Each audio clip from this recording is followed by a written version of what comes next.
All right, welcome to our April 2024 Abbeville Institute Zoom webinar. This is going to be a lot of fun because it's a really cool topic. We're going to talk about the Battle of Columbus, Georgia, which took place on April 16th, 1865. It's known as the last battle east of the Mississippi after the war, or last major battle, I should say.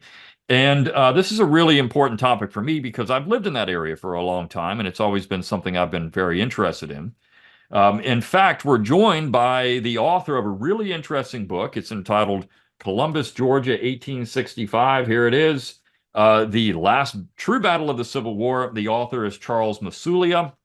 He is a businessman. In fact, he has a law degree. We were talking about that before we got on here. He is a lawyer by training, but he doesn't practice law. He figured that was just not worth his time. And he now has a really cool business.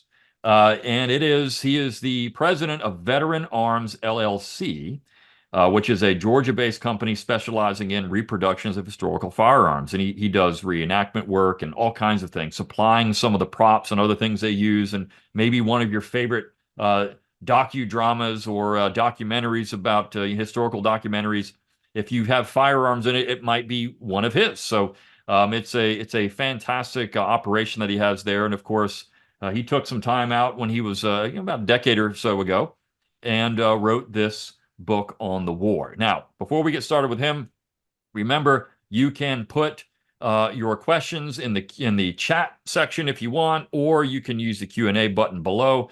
He's going to talk for about 20 or 25 minutes on the topic, and then we'll take questions. I'll guide those questions and I'll filter through. Also, don't forget, this will be up on YouTube probably tonight or tomorrow morning, so you can watch it again if you miss it or share it around with your friends. All of these things exist because of your contributions, your donations to the Institute. So if you like anything we do, please make that tax-deductible donation to the Institute so we can keep doing cool stuff like this, and also all of our other programs and things that we do beyond this. So I'm going to turn it over to Charles, and I'm really looking forward to this conversation. Well, thank you very much. I appreciate you having me in that introduction there. It's an honor to get to speak to you and to everyone else here about the Battle of Columbus, which is sort of a subject near and dear to me.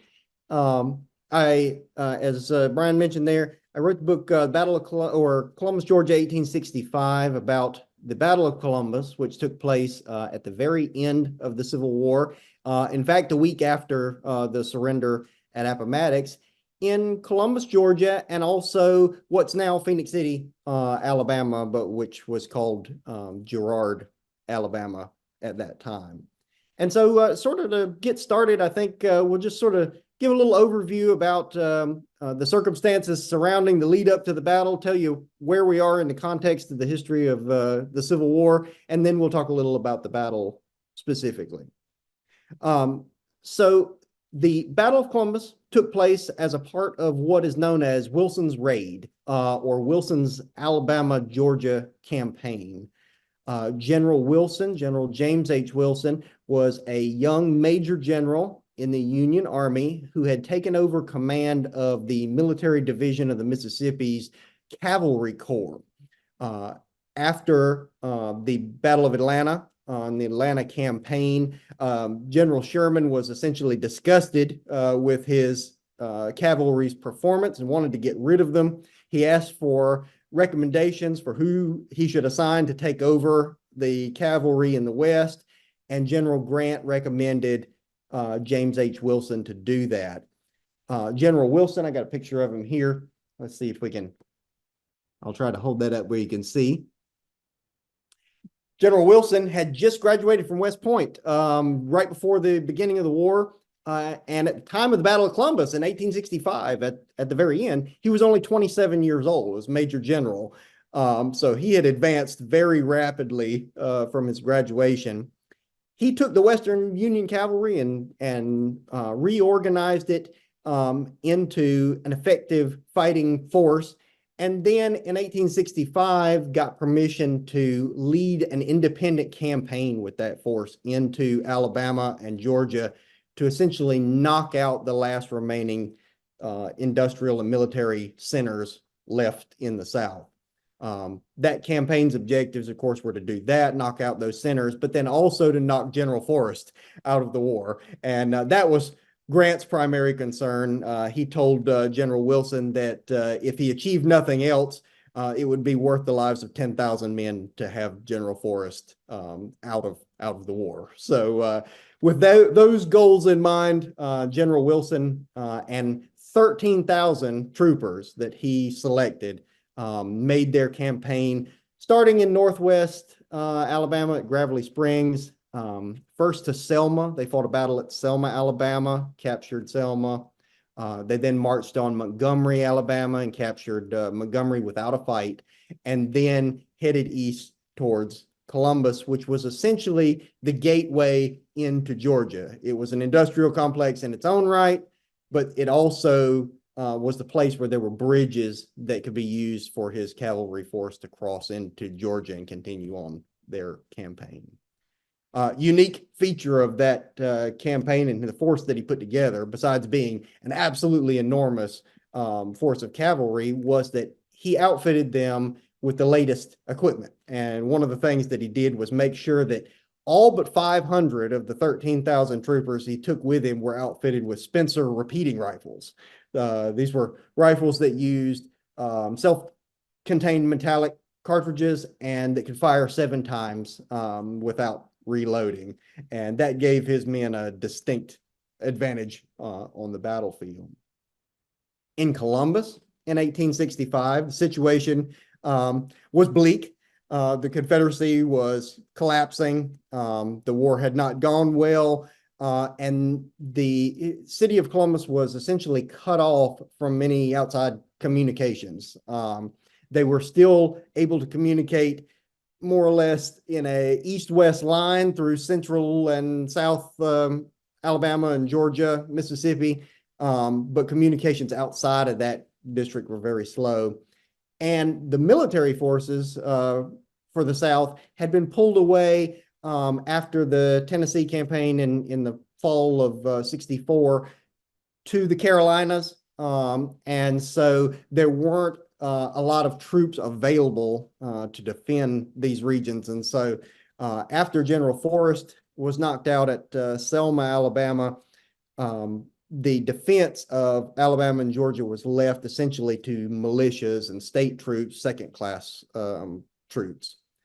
The fellow in charge of putting together defense of Columbus, Georgia, was a man by the name of Howell Cobb. I got a picture of him here. There you go, kind of a rotund guy.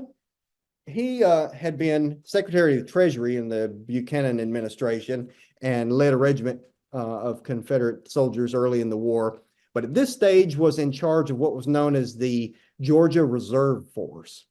And that was the organization that sort of superseded the militia, Georgia militia, and basically had the Georgia militia forces as well as what were called state line troops. These were troops that were dedicated to defend Georgia but stay within its borders for the most part. They were sort of second-class troops and not subject to regular Confederate service. He had help.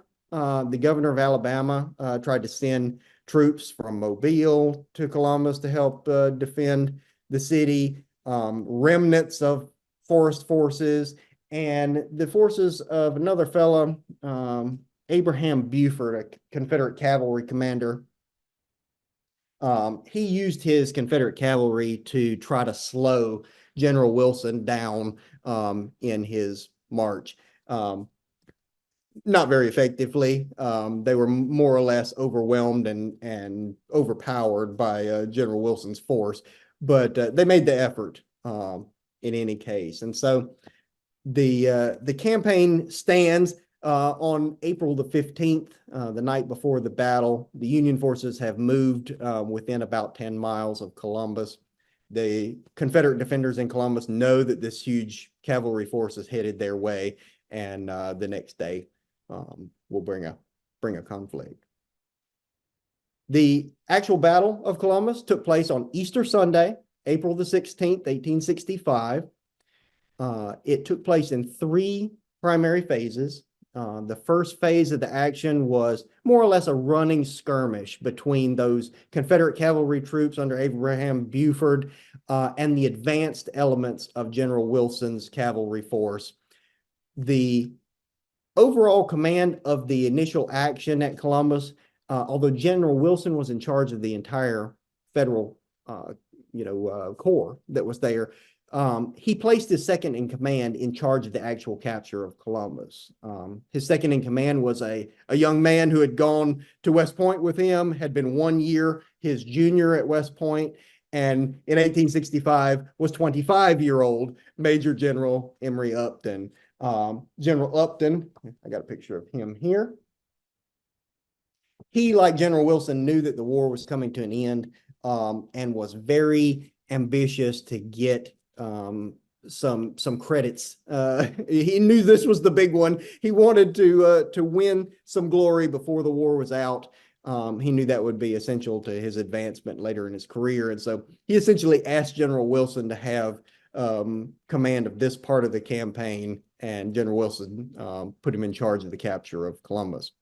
When he got to Crawford, Alabama, on the morning of April 16th, 1865, he saw General Buford's Confederate cavalry on the road to Columbus, and he played a bit of a trick. He sent some of his troopers out on the main road. I'll hold this up so you can see, to Columbus here to sort of tie Confederates down, and then had his troops march south and bypass Abraham Buford's cavalry in order to get close to the city and not get bogged down in fighting. The second phase of the battle began about 1:30 p.m. when Union forces arrived at Columbus. They arrived on the hills outside of Girard, which is the little town on the Alabama side of the river just across from Columbus. They arrived on those hills and could see Girard and Columbus in the valley below. They could see the Chattahoochee River below, and then also the bridges that span the Chattahoochee River. And those bridges would be key to their actions. They really wanted to take one or more of these bridges so that the cavalry corps would have a way to cross over into Georgia. The Union Commander General Wilson had burned most of his pontoon bridges that he started the campaign with after the capture of Selma. They were too slow. They encumbered his force too much. And so without those pontoon bridges, he really needed a way to cross. And those bridges, the two in Columbus, were the key to that. At about 1:30 to 2 o'clock in the afternoon, Union forces began an attack to capture one of the bridges in Columbus, the one on the south side of town. I got a little map here that shows Columbus and its orientation. You can see Columbus here. Girard's a little town on the side here, and there's a bridge across the Chattahoochee here that was called the City Bridge. And that's the bridge that the Union forces were going to try to capture. They made a mounted charge. The cavalry troopers did. They drew sabers, charged straight for the bridge. And they got close before they realized they were riding into a trap. As they got close to the bridge, they could see that the Confederates had torn up the floor of the bridge on the inside and stuffed it with cotton and turpentine in preparation for firing. And so they halted their charge, engaged in a bit of a skirmish, and then, depending on who you believe, either the bridge was fired or it might have been accidentally fired. But in any case, the bridge was burned, and the Union troopers were not able to cross there. That bridge was a wooden bridge, covered, and about 1,000 yards or 1,000 feet in length. Both bridges in Columbus had this general look. This is a reconstruction that was done in 1870, but it's very similar to the one that existed at the time. And so you can see how easily a wooden structure like that would have burned had it been prepared ahead of time. That second phase of the battle having closed with the burning of the bridge, Union soldiers then moved around to the north end of the city, trying to find a way to get across the remaining bridge, which they could see down in the valley there. And that Union force that moved around, either were confused about their instructions or maybe took it too seriously when they were told to move around and conceal themselves, because they immediately disappeared. After the fight at the city bridge, the troopers moved up to the north here and then were lost in the woods. And essentially, the afternoon, although there was minor skirmishing, there was this big lull in the battle. The Confederates couldn't see where the Union soldiers had gone, and General Upton, the Union commander, couldn't either. He couldn't find his troops. They had moved north, concealed themselves, and so he spent the afternoon riding around, essentially looking for them until very close to sunset. At sunset or very near that time, he finally found his lost brigade, which had moved around to the north side of town.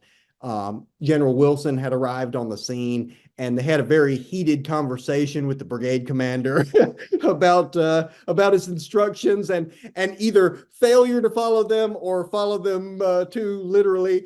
In any case, it was decided that they would go ahead and continue the fight after dark, and so they deployed their troops outside of the Confederate defenses there, and waited for dark. And at dark, they began an assault over the northern earthworks here, and through a sort of rough and tumble fight that lasted about an hour, were able to gain control of the Franklin Street Bridge over the Chattahoochee, which also had been prepared for firing. The Confederates had just like they did the city bridge, they had stuffed it with turpentine, soaked cotton. They had put a couple of cannons at the Columbus end of the bridge. But as it happened, during the fighting, the Union and Confederate soldiers got all mixed up together in the dark, and as they tumbled across the bridge into Columbus, the Confederate cannoneers and those in charge of lighting the bridge on fire couldn't tell if it was friend or foe coming through the bridge towards them, didn't ignite the combustibles there, didn't fire the cannons, and although there was some hand-to-hand fighting, the bridge was saved, and at least saved from being burned at that point, and the city of Columbus was captured. The fighting, although very intense for a while, didn't result in very many casualties.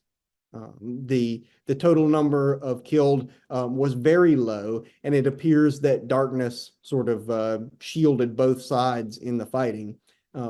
Accounts from both sides from people who were there said that the firing was intense and incredible, and several of the Union references from veterans who had fought throughout the war said it was the most intense fire they had ever encountered during the war.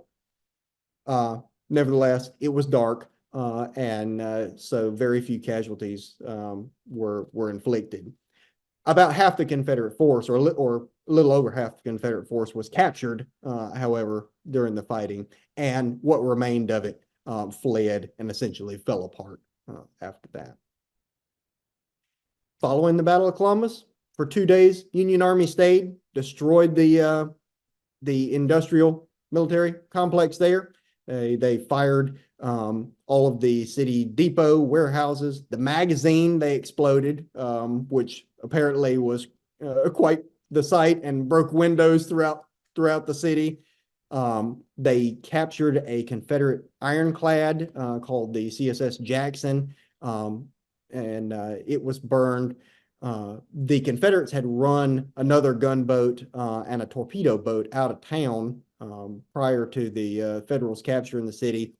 The gunboat was scuttled by the Confederates, and the torpedo boat was later captured, but then sank as it was being towed to a new location.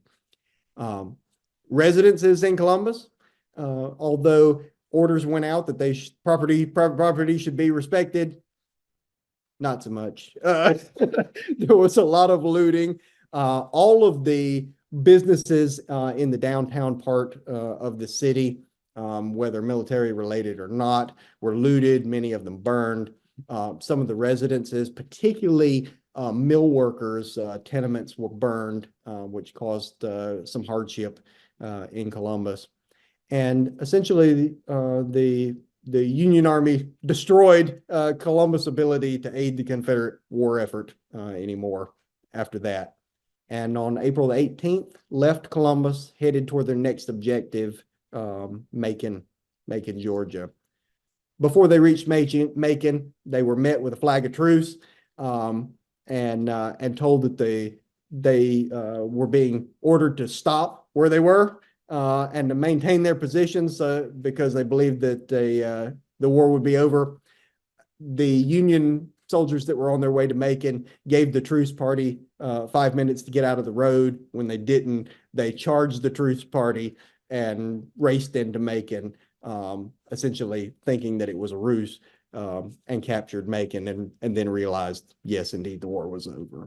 So interesting fight, chaotic, and little remembered outside of the Chattahoochee Valley these days, sort of overshadowed by the other bigger events. Obviously, the surrender of General Lee in the Army of Northern Virginia, the Army of Tennessee in the Carolinas, Mobile, and Fort Blakely, and then the final winding up of the war, and captured Jefferson Davis, assassination of Lincoln. All of those things sort of combined to push the Battle of Columbus out of the news. But for those troopers who lived it, and soldiers on both sides, certainly an important event, and an important event for the Chattahoochee Valley.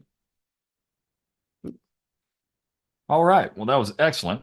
And I was thinking of some things while you were talking. Before we came on, I had teased this particular webinar with a discussion of Coca-Cola, right? So everybody in the South, you get a Coke, and that's what you have. But this battle is instrumental in creating the formula for Coca-Cola. Why? I mean, can you explain that? Absolutely. So Coca-Cola was invented by a Columbus druggist by the name of John Pemberton. John Pemberton was also a Confederate cavalryman and participated in the Battle of Columbus. And he was part of the hand-to-hand fighting at the end of the Franklin Street Bridge during that night assault phase of the battle, and apparently was shot and slashed by a saber across his body, and his life was saved when the saber slash was deflected by a money belt he was wearing. And as I understand it, later on, he developed Coca-Cola as a way of dealing with pain and other things.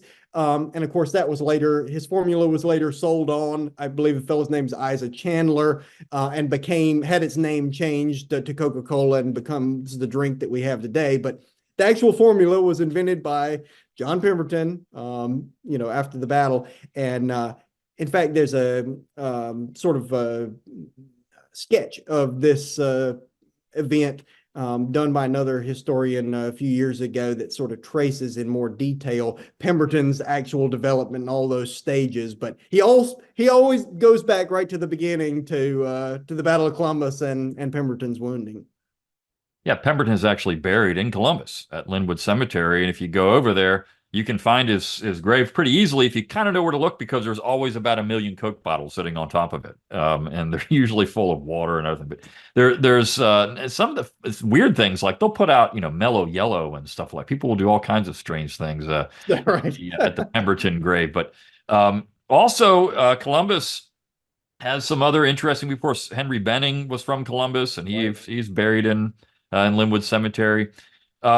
And speaking of Linwood Cemetery, there's the claim that Columbus holds to helping to originate Memorial Day, because, of course, in 1866, one of the first Confederate Memorial Days was held right there in Linwood Cemetery. There's a famous photograph that was taken, and then later on, the idea was picked up in the North, and then John Logan, promoted it. And so some credit there. A few places claim it, but Columbus claims it too.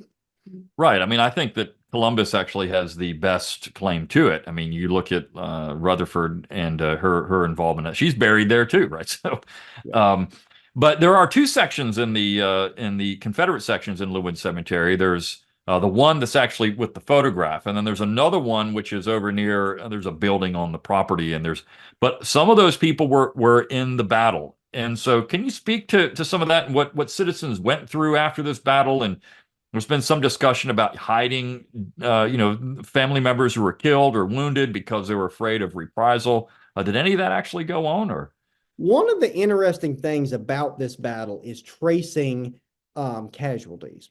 And for the Confederate side, the soldiers who were killed in the battle were left on the battlefield for some time. We know that in the night of the battle, after the fighting ceased, Union Ambulance Corps went out to pick up the Union dead, and then the next day they continued. It appears no one went out to pick up the Confederate dead, because we read about them still laying out on the field in the days after that. Eventually, they were collected and ended up in a few different places. Apparently at Linwood Cemetery. Also, there's another cemetery, which the name escapes me right now, north of town, where some of the Confederate dead went. Some got buried in Girard, apparently on the battlefield, and then were later moved. There's a cemetery out on 231, headed out of Phoenix City, which has some Confederate dead in there. And so there doesn't seem to have ever been a coordinated effort to sort of collect them and get them all in one place. So yeah, the Confederate dead, and that makes accounting for the numbers too, of course, then hard to do, because you read about them in different places and don't know what the disposition was finally. Are there any Union casualty numbers? Because I mean, at least they could account for that. The Confederate numbers are hard, but what about on the Union side? Yes, there is, and although I can't recall them right off the back of my head, there's a table in the back of my book there which breaks down all of the ones we've been able to identify. And if memory serves, it's something like 48 killed, and then there's a greater number of wounded. Now, this is an interesting part to this, because those wounded numbers are very low, and even with the nighttime, the cover of darkness, and all of that sort of thing, one would expect there to be lots more casualties. And that's one of the things that, after the publication of the book, has continued to develop. And that's a clearer picture of what happened there. And it appears there was a coordinated effort to essentially purge the Union wounded records to make it look as if these combats resulted in far fewer casualties than they really did. And the way that was done was that, although the company reports for the various Union units that fought in these battles will have larger lists and denote, the names of the soldiers and how they were wounded and what happened to them and that sort of thing, if they were not left behind in Columbus, they don't appear in any of General Wilson's final reports on after the battle, and they don't appear in the official records. And so the tables that are provided by General Wilson don't reflect any of those casualties. I think the idea was the war was over. Everyone on the Union side, General Wilson, General Upton, those guys knew their big chance had happened, so they needed to make these battles that they had fought look overwhelmingly successful. And it was easy to do that by sort of diminishing the number of wounded that you had in your casualty reports. Right. You talk in the book about Buford and Forrest, which of course the Battle of Selma, and then people were still waiting around for Forrest to show up, even though he's defeated. And there was always this hope that Forrest would show up and they would somehow push Wilson back. And what was going on there? I mean, this is a really disappointing time for people in this area, George, Columbus, and of course on the Alabama side. They want the Wizard of the Saddle. I mean, it was the reputation that man had was terrifying for people on the other side, and of course, awe-inspiring for people on the Confederate side. So, what was Forrest doing about this time that he was, not able to participate in this engagement? Yeah, so Forrest he had a hard time coordinating his efforts, for as brilliant a general as he was, and a threat that he was to the Union army in the West. Um, Although he knew that Wilson was preparing this campaign into Alabama ahead of time, he doesn't seem to have had the resources and the ability to move people to get them where they needed to be in order to make an effective resistance. His biggest attempt was, of course, at Selma, Alabama, on April the 2nd. General Forrest was there. Some of his soldiers were essentially straggling in late to Selma, which initiated the battle earlier than had been planned. And at Selma, he was wounded in the fighting there. He actually met with General Wilson after the Battle of Selma, and admitted that essentially he was out of action for a while. He didn't have anything left. And so, although people in Columbus may have hoped for him and did, he really had very little left to make a resistance with. Some of these cavalry elements were leftovers, remnants, but that's all there was. And there were a few partisan ranger groups. Harvey's Rangers is one that sort of followed Wilson's corps and picked people off, to try to harass them, but it didn't make a big difference. Yeah, the some of the earthworks that were built in Phoenix City, and they're still there. We were talking about this before, about a week ago. There's a Baptist church in Phoenix City, and there's a house there that actually has some of the earthworks. You can see the ditches still in the yard. And there's some discussion about how that actually saved lives for the Union because they were firing over the Union. They couldn't see where they're going. They kind of fell into these ditches, and then everybody's shooting over top of them. So was that also a situation that might have happened? Or, I mean, is that just, an old tale that has no... That's absolutely correct. So between the earthworks were laid out in an odd way. They made sort of an L shape. If you look at a map of Columbus and the northern defenses, and when they were first attacked by the Union troopers, it was the outside leg of the L that was first captured, and the Union forces thought they had penetrated the main Confederate line, when essentially all they had done was penetrate this first outer leg of the Confederate defenses. But between that leg and the corresponding leg of what was actually the main defenses, there was this huge bowl, a huge depression in the ground. And I think, if I recall correctly, the way we measured it out, it was almost 40 vertical feet. So it was a huge swath. And so as the Federal soldiers advanced, they essentially went down in this huge hole. And so all the Confederate fire, just blazing away in the darkness, went right over their heads. And that saved a tremendous number of lives. I mean, it was, in retrospect, it's very fortunate, that was the circumstance. But yes, that swath in the battlefield there, it's very distinctive if you look at a map, and it saved a lot of Union troopers as well as Confederates too, because the Union troopers didn't know where to shoot either. They were essentially shooting into the side of a hill. Yeah, I mean, the battles, that's one of the interesting part of the battle, of course. It did take place at night. This is almost unprecedented. People didn't do this a whole lot. So to actually engage in a combat, a nighttime assault, was something that just didn't happen very often. And here you have, as you said, Wilson and Upton really interested in advancing their career. So they're going to do some things that were innovative. Of course, Wilson was also innovative in not just with the technology, but also the rapid move, almost like a blitz. He was using those techniques that were adopted later on.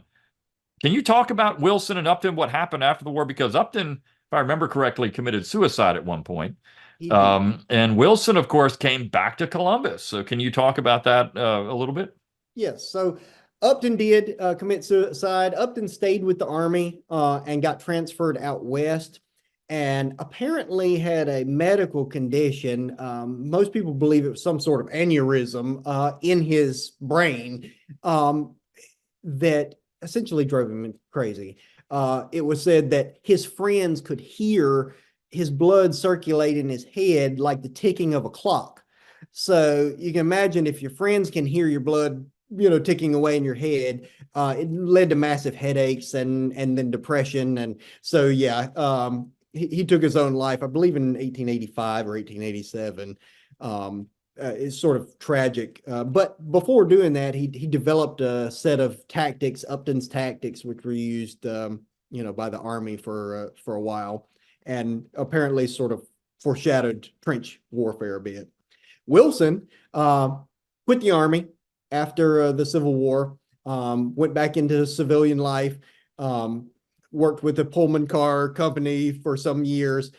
He was always quick to try to get back into the government, but never really got a great opportunity until the Spanish-American War. And he was being one of the youngest, experienced generals from the Civil War and one that was still around. He was tapped to help train volunteers and came back to Columbus, Georgia. Apparently, he thought that, like Grant and some of the others who, went back to visit old battlefields, that he would be met with a marching band and, accolades and things. When the train pulled up at the station, though, there was a lone reporter there to interview him. And he apparently was pretty disappointed and gave a rather terse interview to the reporter there. And one of the quotes that he gives at the time has been taken out of context for many years afterwards. When he's asked about the battle, he blows it off essentially as nothing but a skirmish, whatever. And he does that essentially. You can hear him, if you know the context, you can hear him like, "Get away from me. I've had enough. It was nothing but a skirmish. Leave me alone." But it obviously wasn't a skirmish. His reports after the war, his autobiography, he makes very clear when he has the opportunity that the Battle of Columbus was a battle, and he was very proud of the way it went. But he was very disappointed with the reception that he got in Columbus. Apparently, people there had not gotten over the aftermath of the battle, burning of homes and businesses and that sort of thing. And yeah, he didn't get the welcome he received, or he didn't get the welcome he wanted. Right. I mean, it's people in Columbus remembered this. I mean, it's almost like in Columbia, South Carolina, where you had that city burned. Battle, of course, Atlanta down into Charleston, all of that area. People remembered in these cities that their city was torched. Yes. That their entire economy was disrupted. There's actually a question about the Swift family. Was the Swift family still in Columbus at that time, or were they in Columbus? And I can let you speak to that. But can you talk about some of the things that Columbus was producing? I mean, it was a laundry list of things. When you look at an industrial center, the South had very few, and Columbus really was the last one. I mean, you had Augusta that was captured, and of course you had Richmond, and you had Atlanta. You had very few, Vicksburg. You had very few industrial centers. Columbus produced a lot of stuff. And you talked about the Jackson. Yes. Why was the Jackson in Columbus? I mean, what the heck is going on here? And of course, it's still in Columbus, if you want to talk about that too.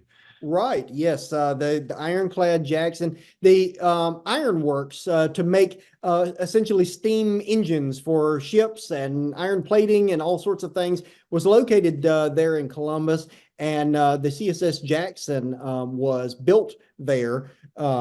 It was almost ready for service. They were trying to get it fitted out to make a run down to Apalachicola at the end of the war when the battle occurred, and it was captured.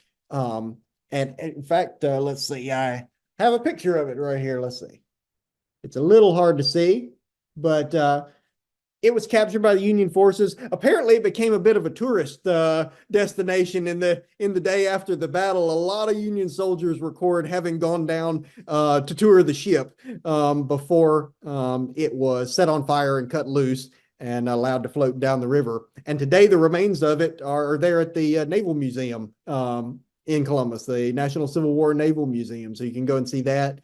You can also see the tail section of the CSS Chattahoochee, which was a gunboat that also was there in Columbus, but was taken out of town ahead of Wilson's arrival and then later scuttled. And then there was a third ship, the Viper, that was a torpedo boat, was taken down to Eufaula, I believe, and then was captured there, and then eventually lost at sea, I think, while being towed later on in the war.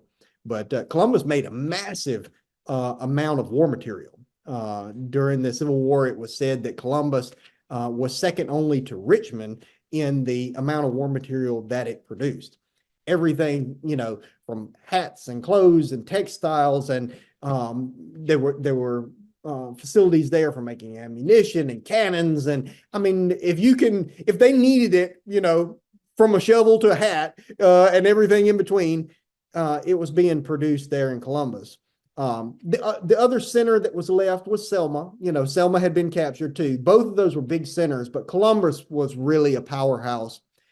At the end of the war, when it was captured, there were absolute mountains of material in Columbus, but they couldn't move them to Confederate forces in the field. The communications with the armies were so poor and at that point that this material, badly needed by soldiers in the field, it couldn't move. And so when Wilson's Raiders captured Columbus, they burned a tremendous amount and dumped ammunition and cannons in the river and all sorts of things.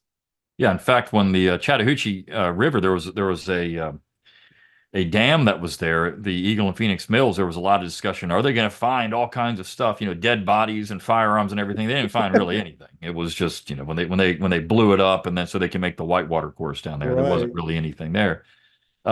Since you do historical reproductions of firearms, there was a sword factory in Columbus. There's actually a school sitting there right now. The Hyman Sword Factory. Yes. What was the quality of firearms or things like that? Was it any good in Columbus, or you had this Harold Hyman who was a Prussian, if I remember correctly, immigrant into Columbus. Was any of this stuff any good?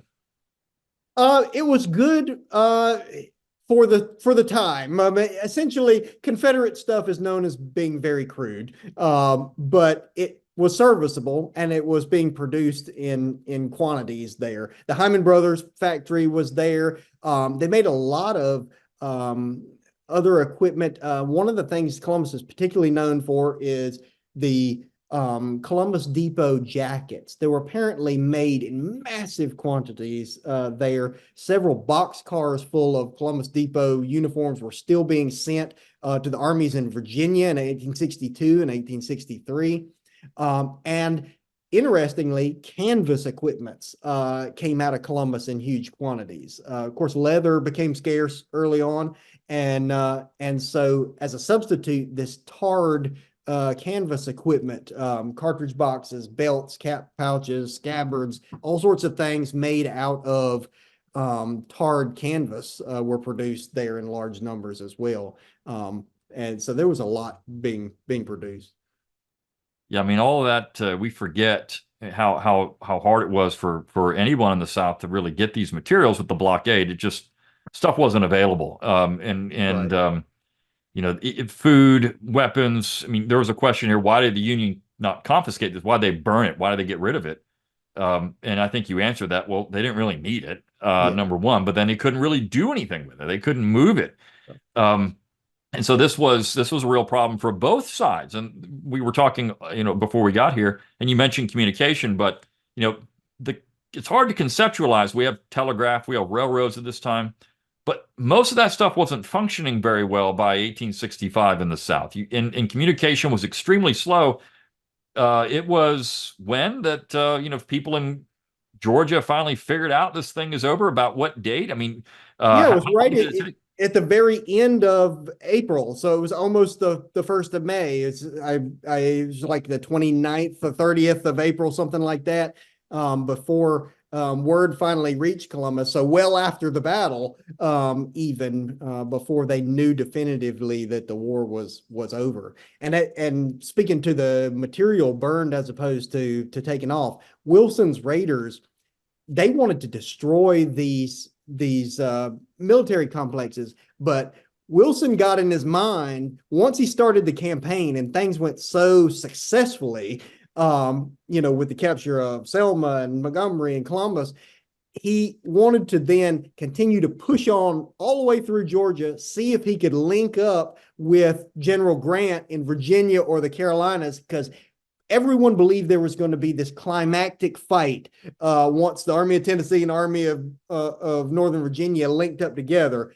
They would combine, and then the Union Army would have to fight this giant climactic battle. And so he was in a hurry then.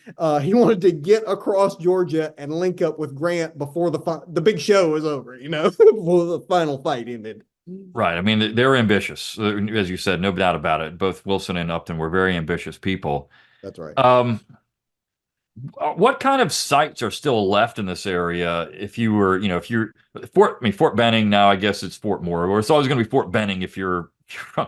It's always going to be. People always call it Fort Benning. I did. Fort Benning, right? So Fort Benning, we have a lot of people moving through that area all the time, and you have a lot. We had one person on here, basic training back in the '60s at Fort Benning, and this is an area where you had millions of Americans come through.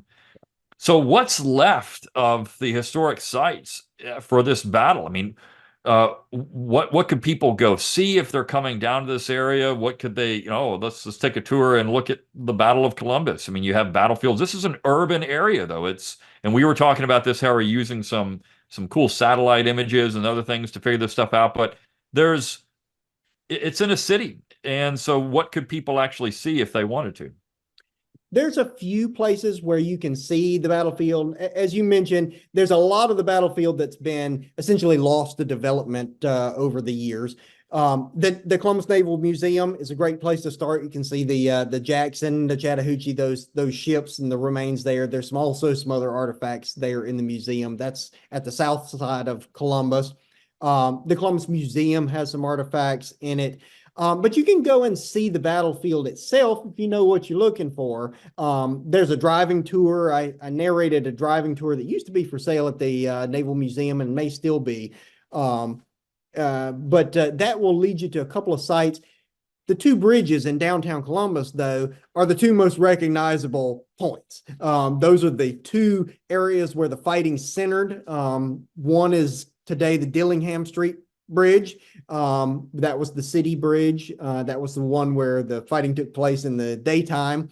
And then the Franklin Street Bridge is today a pedestrian. It's been turned into a pedestrian bridge and a park there. And so you can get out, you can walk across that bridge and visualize what the battlefield would have looked like without all of the hotels and things that are there now. But either side of that bridge were scenes of very intense hand-to-hand fighting during the night of the battle there. There used to be the Mott House, which was at the end of the area where the Franklin Street Bridge ended on the Columbus side. Unfortunately, that burned a few years ago, but there is still a historical marker there at that end of the bridge, which gives a little information about the battle. Right, and of course the Swift Mills used it it was part of their offices, essentially, the Mott House, and it was really the Calhoun House, and then Randolph Mott attached his name to it. But it was, I know that from what I understand, Wilson did use that house at one point, but he also had another headquarters a little further in town. Wilson used the Mott House as his headquarters. Randolph Mott was supposedly a Unionist. His son was on the staff of General Benning, however, and he seems to have been perfectly happy to supply Confederate forces with material from his mills. So, his principles were only so deep. But he did allow General Wilson to use his home as his headquarters while he was there. And in exchange, General Wilson's troops didn't burn his warehouse, his cotton warehouse there in Columbus. It was the only cotton warehouse spared.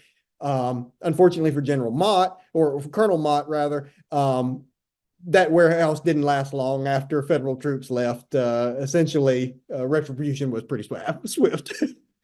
Right, and there was the city mill, there was only one mill that wasn't burned, and that was the grist mill, which is still up the river. I think they've turned that into something else. I can't remember now, but for years, it's a little bit of a bad part of town. You went over there, you kind of had to be careful, but it was still sat on the river, and it was left alone. But right, and now that was essentially to make sure that people had a way to eat. There it was done on purpose. It was left on purpose so that people wouldn't starve. Right. Now, on the Phoenix City side, of course, Girard at that time, there was Girard and Brownsville, which was, Phoenix City was split into two towns. But there's a courthouse on top of the hill, and that's where the Confederacy had cannons set up there too. And at one point they also fired a couple houses on that side on That's Franklin, right. which came over, 14th Street side, but to light up, I mean, to actually have some way to see what was going on. Is that correct? That's correct. Yes. So where the Russell County Courthouse is, that was a fort which had 4 cannons in it at the time of the battle, and there was a battery of cannons stationed out just in a field which was right beside that fort during the night attack. That was one of the very confusing parts of the battle, and just like you said, they lit some houses on fire to try to light the battlefield. It didn't really work. They still couldn't tell friend from foe in the darkness there. Also, the troops that were stationed in that fort where the Russell County Courthouse is, they were some of the reluctant troops, Confederates, that were forced into service. And so they put them inside that fort with veterans who they hoped would make them fight. And as it turned out, when the Union soldiers took that fort, they actually found the Confederates essentially fist fighting with themselves inside the fort. The soldiers who didn't want to fight, they had been told that they were going to be taken out of state service and sent to regular conscript camp, and basically had mutinied, said we're not going to do that. But yeah, so that was definitely a site of some action and a unique circumstance where you have these Confederates fighting amongst themselves during the battle. There was some question about other battles, and I know it's kind of outside the scope of this, but there was some question about West Point and the Battle of West Point or Fort Tyler. How does that link in with the Battle of Columbus? And then there's been some discussion about what the last Confederate victory was, or what you would call the last battle of the war. Can you speak to any of those questions? Or Sure. So the Battle of West Point took place on the same day, on April the 16th, 1865, just up the river. And the idea there was a bridge across the Chattahoochee at that point. There's a little fort that guards the bridge across the Chattahoochee. And when General Upton was placed in charge of capturing the bridges at Columbus, he sort of hedged his bets by sending one brigade north to West Point to just make sure that if he didn't get across in Columbus, that maybe they would capture the bridge across at West Point and they would still have a way to cross the Chattahoochee. Now, those troops that went to West Point actually fought with the fort. It's Fort Tyler is the name of it. It's still there today. It's been reconstructed. You can see its remains. Really interesting place to go see if you have time. And in fact, the casualty figures for Fort Tyler in actual killed was higher than the Battle of Columbus, in part because it was stormed during the daytime. And so both the attackers and defenders could see who they were fighting against. So that's a little interesting tidbit. It was captured. Fort Tyler was captured. The bridge across was captured. And eventually LaGrange's brigade, which was the Union force that captured Fort Tyler, was able to link back up with General Wilson. And so it worked out, but Columbus had already been captured and the main force of the Union Army had crossed there. Now, as far as the last battle of the Civil War goes, their claim in Columbus, and the one that I make in my book, the proposition is that Columbus, Georgia stands as the last true battle of the Civil War. And of course, that's contested, particularly by folks out in Texas who are familiar with the Battle of Palmetto Ranch. But there are at least a dozen places around the country who claim to have the site of the last battle of the Civil War. They're in Texas, North Carolina, Tennessee, Alabama. They're all over the place. And one of the interesting aspects to this is that chronology is not really the deciding factor here. It's pretty easy to come up with a timeline and stick everything in. the question really boils down to, was it a battle? What constitutes a battle, and do these various fights essentially meet the definition? And so in the book, at the back of the book, I go into some detail about this, name some of the different places, and basically lay out the case for Columbus being the last battle. There's lots of different factors involved with that. So, for example, the Battle of West Point, which we just talked about, which occurred on the same day as the Battle of Columbus, it ended about 8 o'clock. Well, that's about the same time that the Battle of Columbus night phase began. So, yes, it's on the same day, it's part of the same campaign, but it ends a few hours earlier. In the case of one of the more famous later engagements, like Palmetto Ranch, Palmetto Ranch was an engagement which was seen in its own time by the people who actually participated in it, not as a battle, but as a skirmish. It didn't have the coordination, it didn't have the scale, it didn't have the control, it didn't have the view by people who participated in the war and knew what the difference was between a battle and a skirmish. It wasn't seen as a battle in its own time, which is one of the critical factors. There's no specific definition for what constitutes a battle and what constitutes a skirmish or a combat or an engagement or all these different things. And so different people have come up with different ideas. And even in the context of the Battle of Columbus, after the Battle of Columbus and Union forces started moving towards Macon, there was fighting and skirmishing, along the road towards Macon at double bridges and outside of Macon and that sort of thing. And there was even a gunfight, between some of the federal forces trying to capture President Davis and Confederate troops, well after all of this. But were they battles? And so if you look at the book, I lay out the case that those other combats probably don't rise to the level of significance, and certainly were not seen in their own time as constituting what was thought of as a battle, as opposed to some lesser, combat. That's not to take away from anybody, though. I mean, they were all important if you were there and the bullets were flying towards you. Sure.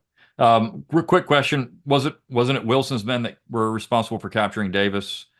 So that was part of a detachment from his men captured right. Davis. Yes, and in fact, really interesting aspect of that is a fella. Let's see, this fella right here. His name was Yeoman, and he had been the person selected to lead the morning phase of the Battle of Columbus. And he had a very close relationship with General Alexander, one of the brigade commanders under General Upton, was selected oftentimes to do scout work, foraging, sort of these irregular things. And then when they were trying to find Jefferson Davis, he was over at Macon. General Alexander came to him personally and asked him to lead an undercover mission to infiltrate the Confederate Army, find and capture Davis. So he selected 30 men who were also foragers and scouts, and they went and dressed themselves in Confederate uniforms, took Confederate arms that they had captured. He wasn't happy with that. He was a smart guy. He actually, after they did that, he went down to the POW pen and exchanged those new uniforms for the old uniforms that the POWs were wearing there. And then they actually infiltrated the Confederate forces that were trying to escort Davis and got close enough to see Davis' carriage, but ultimately got discovered and had a bit of a shootout with some of the Confederate forces that were protecting Davis. His group didn't actually get him, but they supplied the information that allowed for Davis capture. And after the war, he and his group were recognized by Congress for having undertaken this really perilous behind the scenes effort. Well, we're up against the time, and I do want to show the book again. It's Columbus, Georgia, 1865. You can get it on Amazon still. It's a great book, and I think still in hardback. It's University of Alabama Press, which is amazing because the quality of material coming out of academic presses isn't as good these days. This is a good book, though.